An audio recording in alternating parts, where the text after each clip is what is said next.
Hey guys, what's up? It's Ripe again. In today's video, a dumb neighbor called the police on me when I used my own swimming pool. She claimed that I am a burglar. Here is what happened. Let's dive right into the video. The title story starts like this. Hi, I am Chris, 32 male, and after a very long legal process, I now own my first house with my girlfriend Vicky, 29 female. With the economy and the weather in the toilet, we were grateful that the worst of the situation was well and truly behind us. While neither of us have a keen interest in gardening or architecture, we were both drawn to the house love at first sight. Despite being only the second house on our list of viewings, we ended up possibly impatiently putting an offer on that same day. 4 months later we had the keys, a truck full of boxes, and a week to shift them all. And now that we are in the house, we have started on renovations and repairs before we get too settled in. A few weeks later, the country was hit by an intense heat wave at the start of June, and now heat is not unusual for summers, but the UK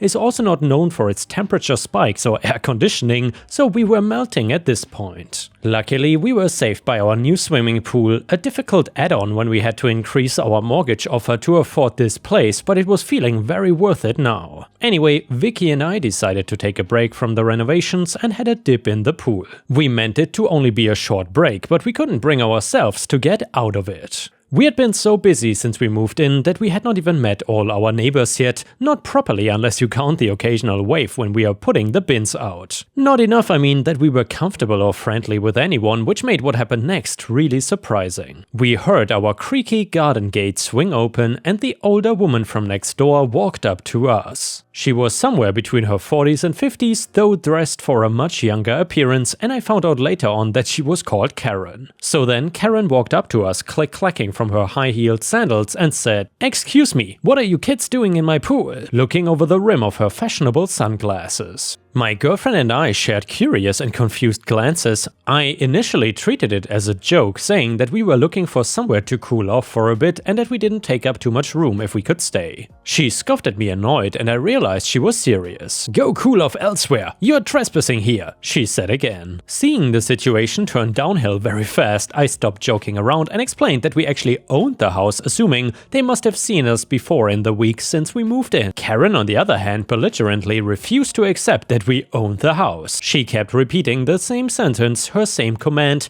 demanding for us to leave as she only grew more aggressive. At this point, we have both waded out of the swimming pool to confront her directly, uncomfortable with the position of her yelling while towering over us. As I continued to try and calm down the woman, my girlfriend left the conversation and went into the house for towels. Upon noticing this, Karen exploded in anger and shock, like she had just witnessed a horrendous crime committed right in front of her. She immediately pulled out a mobile phone from her shorts pocket and began to type frantically on the screen, completely cutting me off in the conversation. She seemed to be calling someone, so I paused to see what she was up to, though I wish I hadn't. When she finally got signal, it quickly became clear that she had rang the police and was reporting intruders and burglars on her property. She made a good effort of sounding scared and helpless, all the while turned away from me. When she was finished, she put the mobile phone back in her pocket and turned to me with a smug grin. "Still think I'm playing around, kid? You two better beat it before the police shows up to arrest you intruders." Shocked, offended, furious, I went back in the house and locked the door behind me while I explained the situation to my girlfriend. Karen remained outside, occasionally banging on the door during her patrol around my swimming pool.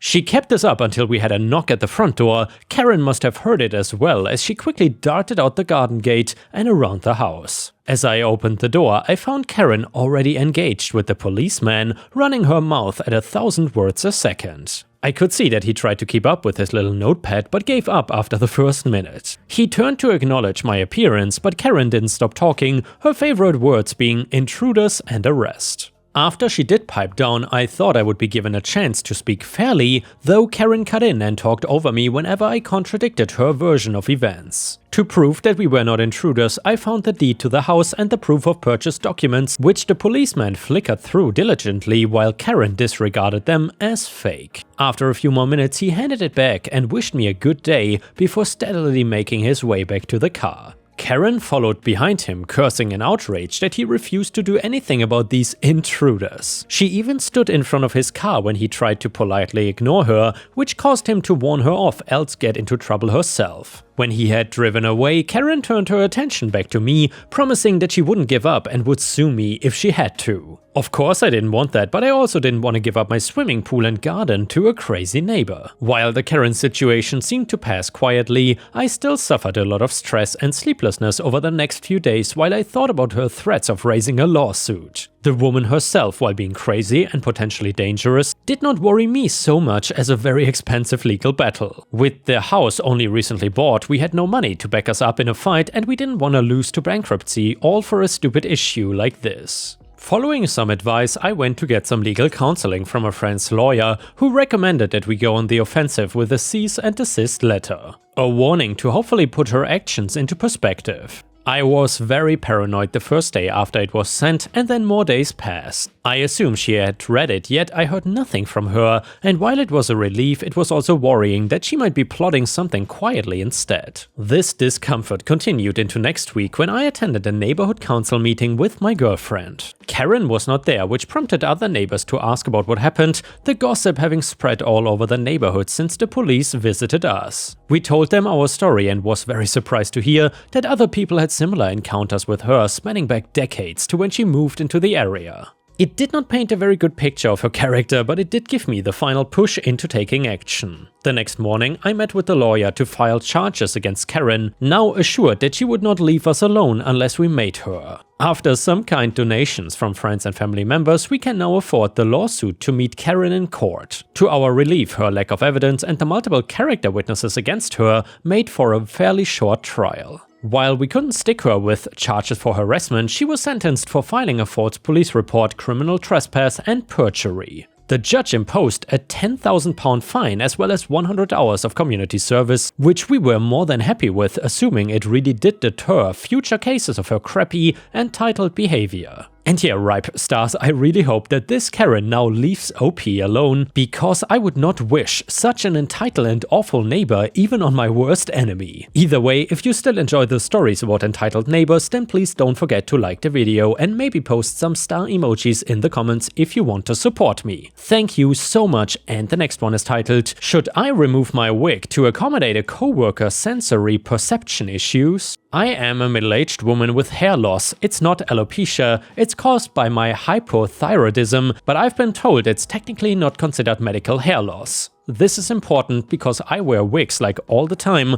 I rarely leave the house without one on, and I frequently wear them in my home too. Jay is a coworker who has autism, anxiety, and multiple sensory perception issues. The company is committed to accommodating these, and I completely agree with that. For a little context, my son and daughter are both neurodivergent and have their own differences, which I hope their workplaces will always accommodate. Jay recently learned that I wear wigs, and this bothers him to the point of distraction and anxiety, where he cannot focus on anything when I am present. He stares at my head and seems unable to stop. He asked me if I could take it off for him just so he could see my head, and that maybe after that he'd be able to get back to normal. But he admitted he doesn't know if that would work and that he might still be unable to function normally with me around wearing my wig. I told him that I would think about it, but everything inside me says no. This was last week and I haven't seen him since then, but he escalated the matter. I've been told that since I'm essentially wearing my wig for cosmetic reasons rather than medical reasons, I have to remove it to be in compliance with Jay's accommodations. I then said I would agree to remove it for him privately once, but I don't want to agree to never wear a wig around him. That would be distressing for me.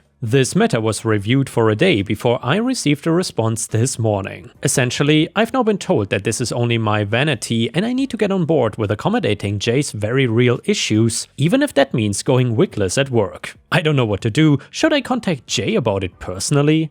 Or should I continue to only communicate through my supervisor and HR? What are my options? ETA, I've been asked how Jay learned that I wear wigs, and well, I'm actually very open about it. Jay was present and within clear hearing distance when a colleague and I had a conversation about it. ETA 2, I'm gonna share a couple things about me, so this might make more sense. Number 1, I'm known for being very strong and tough. I'm the only woman in my department and in our immediate adjacent departments. My coworkers would likely never think that my hair loss is truly upsetting for me. I'm sure they think that I've taken it in stride and wear wigs for the fun of it.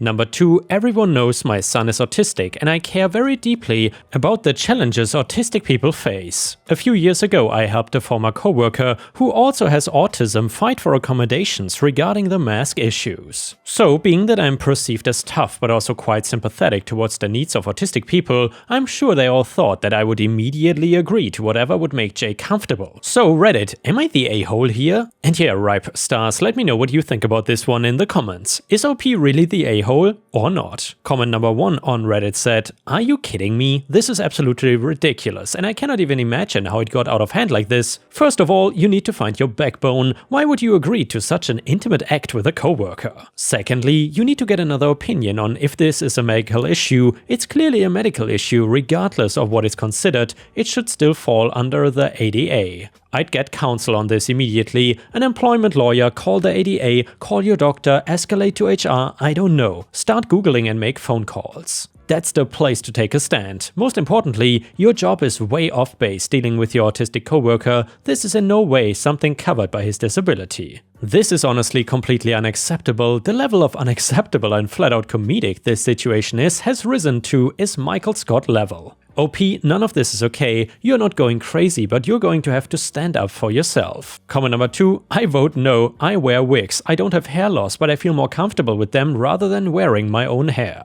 If he would have a problem with fragrances making him sick, I would stop wearing perfume at work. That's understandable, as I've known people with migraines are sometimes sensitive to scents. If I had a loud voice that caused hearing issues, I would try to lower my voice a little. That's also understandable. I actually struggle with loud noises, but asking me to give up my wig is a hard no. How is my hairstyle bothering you? What's next? Giving up wearing makeup because he cannot see my naked face? I understand that he has sensory issues and I'm really sympathetic and would willingly make concessions, but if I have already made several concessions here, then he is going to either have to deal with some discomfort or find a work from home job. And now we got an update to the story. NOP says, I'm currently having an issue at work which I posted about earlier today here. So earlier in the week I had a brief conversation about it with Emily from HR, who informed me that my coworker had gone to them about this problem with me and she asked me a few questions. This is completely standard procedure here. This morning I had a conversation with Tim from HR, who is the person actually handling this.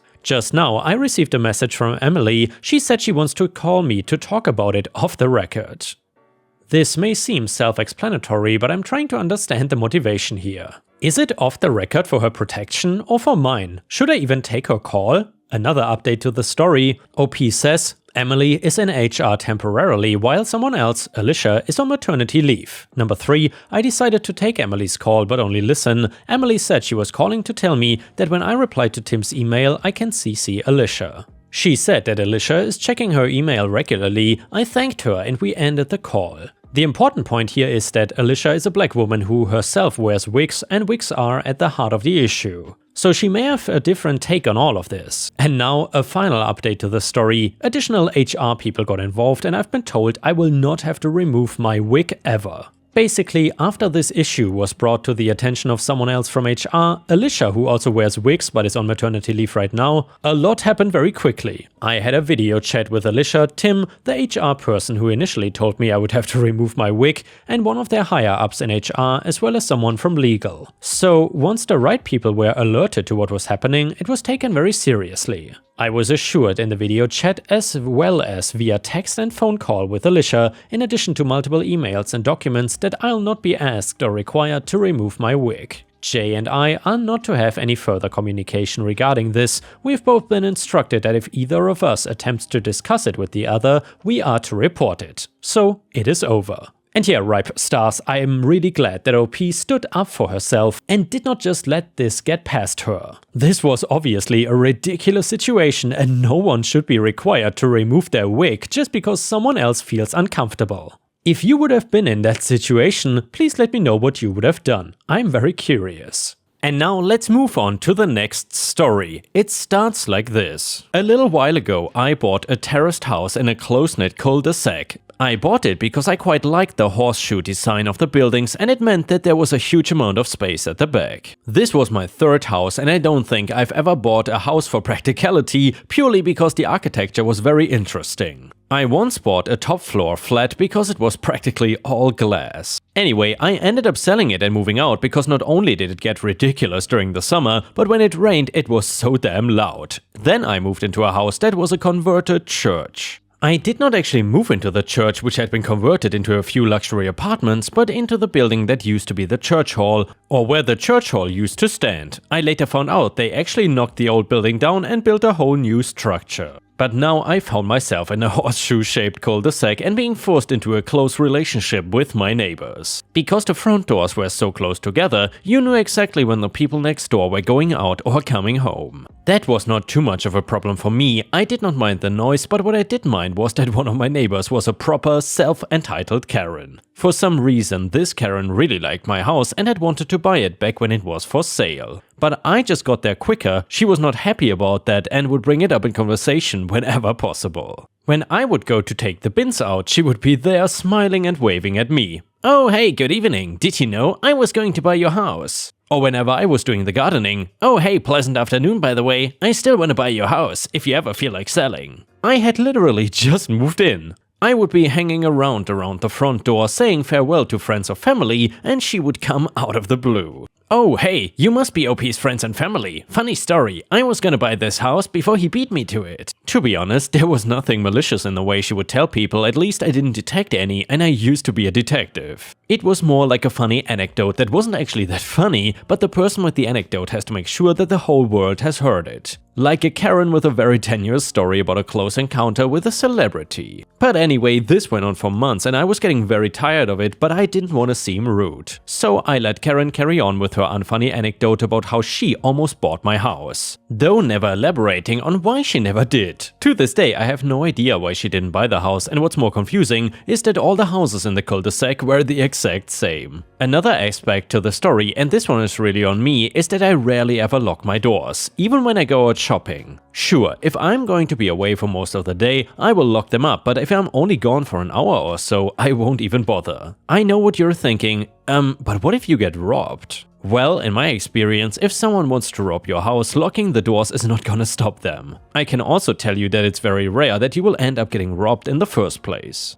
Larceny at a private residence is not as common as people think. This whole phrase about not being able to leave your front doors unlocked is a myth in my opinion. You are no safer now as you would have been 100 years ago, it was just that we are a lot more saturated with news and events, and in my years of leaving my front door unlocked, I've never once been robbed. Even after I tell you this story though, once the Karen issue was resolved, I'll still go out and leave my front door unlocked. However, there was a brief moment in my life where I was so paranoid that I would lock my doors even when in the house, and here is why. So one day I go out for my usual shopping trip. It normally only takes me about 20 minutes as I really hate shopping and like to get it done as quickly as possible. I will head out to the nearest supermarket, grab everything I want and then leave. I won't even stop to mull over buying cheaper brands or if something on offer is really worth it. So then I get back from my shopping trip and everything is dumped in the boot of my car because I so badly want to get out of the shop as fast as I can. I won't even bother bagging the stuff first. When I get home, I can take all the time I want to put things in bags. So anyway, I head into the house to the kitchen, where I keep a bag of bags on top of the fridge. Nothing clicks as out of the ordinary just yet, until I get to the kitchen and find Karen standing at my fridge with a jar of frankfurters in her hand. At first, I'm a little taken aback. I was not expecting anyone to be in my kitchen, so when I see Karen standing in front of the fridge snacking on my food, I freak out. I start shouting at her to get out of my house, and she is panicking, stuffing the hot dogs back into the fridge and hurrying down the corridor. Arms and hands flapping all over the place, trying to say sorry and coming up with whatever random excuse. She then gets outside and turns to me, saying that she was only after a cup of milk and did not think there was any harm in it. I thought it was strange that she thought a jar of sausages was a milk carton, but whatever, no harm, no foul. I obviously apologized for losing my cool, which was a bad mistake, as I had only just increased Karen's power with one simple word, but we went our separate ways and I got my shopping put away. It was only a matter of weeks before the next event though. She did not even leave a good enough cooling off period before deciding to invade my privacy again. One winter while I was chilling in my inflatable hot tub, they're a lot cheaper than getting a proper one and work just the same, drinking a glass of whiskey and enjoying a stoogie, I needed to hit the head.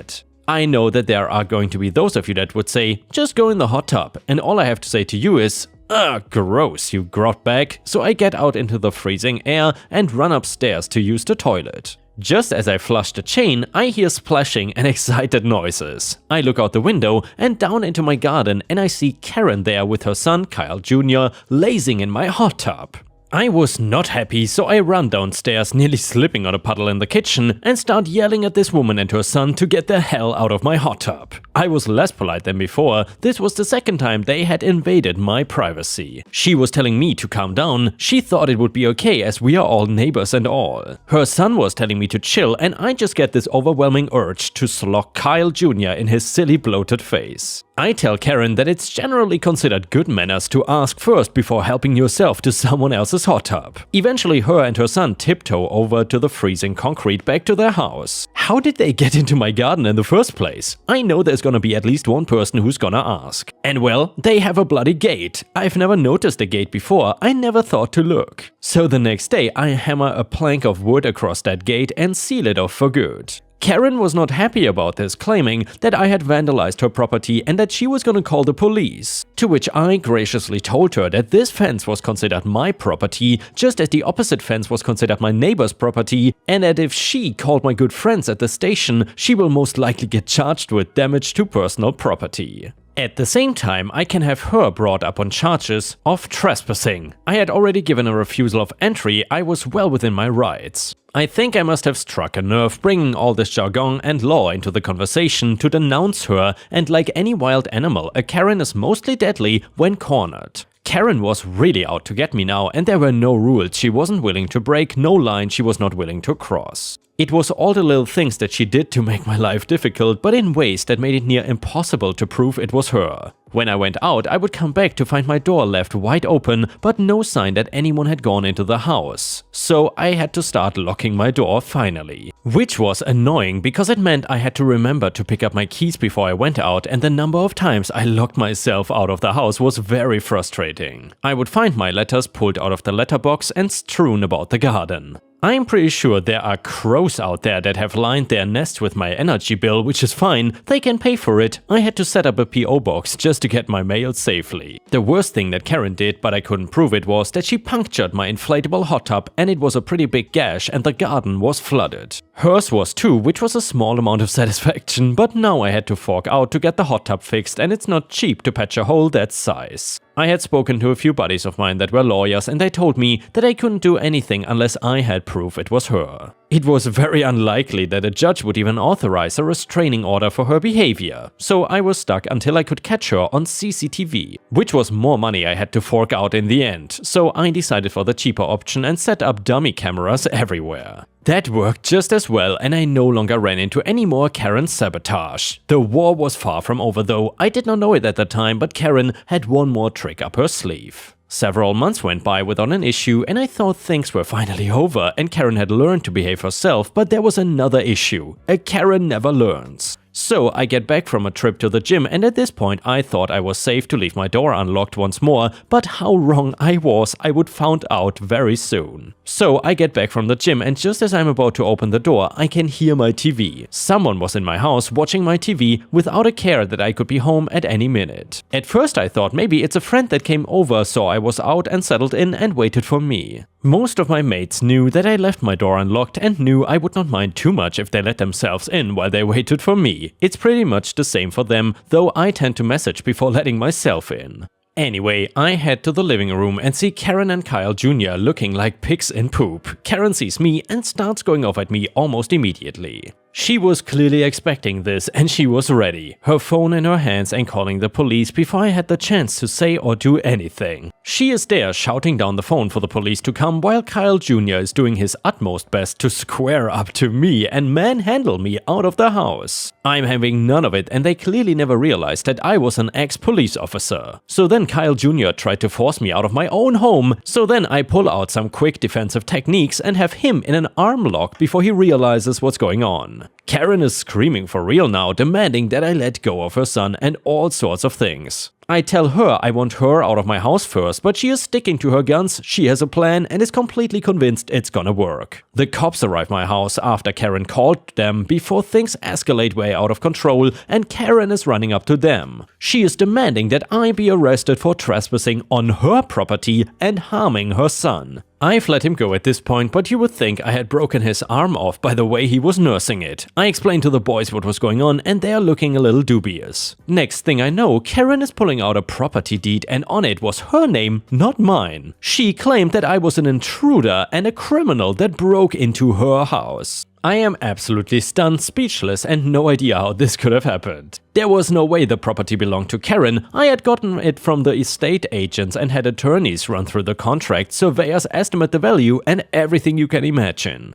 But that's when I noticed something. It was the wrong type of property deed. You see, there are several different types of deeds for different situations and properties. A person renting a home would not get a general warranty deed, they would get a lease and release deed. What Karen had in her hands was a common recoveries deed. The type of deeds bailiffs get so that they cannot be sued for theft when repossessing your home and cars. I don't think the boys realized this though, as they carted me out and away to the station. I cooperated because arguing was not gonna get me anywhere except a trip to the overnight jail cell. People don't realize this, but if you stay calm and cooperate with the police, your problems usually will be resolved in no time. These are trained professionals, they know all about how evidence works and they are not gonna throw the book at you just on the words of a Karen, they would lose their jobs. It also helps if you have served in the force before. They heard me out, took my statement and sent me on my way with an apology. The boys then give me a ride back to my house as they are now very curious about Karen and where she got the deed from. Strangely enough, Karen was in my house getting themselves comfy on my couch in front of my TV. The boys go knock on the door and Kyle Jr. answers and is immediately arrested. The look on his face makes me smile still. They head in looking for Karen and I linger about the door waiting to also see her face and make some very fond memories from it, while the boys are poking around upstairs looking for her and in the back. I smell something. It's a very distinct smell that you get pretty used to in the force and you can recognize it like a shark picking up a drop of blood from a mile away.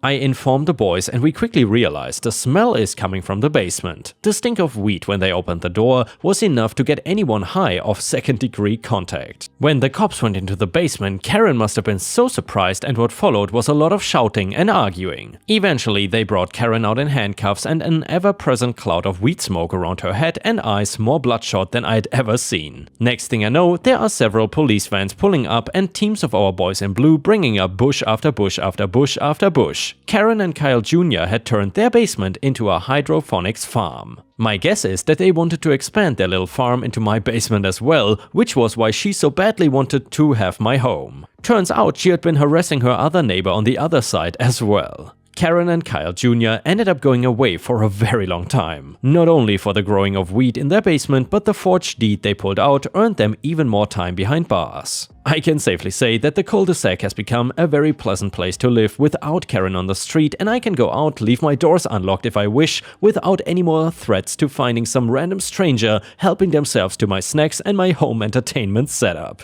And with this, we have reached the end of the video. However, if you cannot get enough of my content, please check out my endless playlist, where you can find thousands of hours of content. In addition, please don't forget to subscribe to my channel to not miss any of my daily uploads. Thank you so much in advance, and I hope to see you again tomorrow.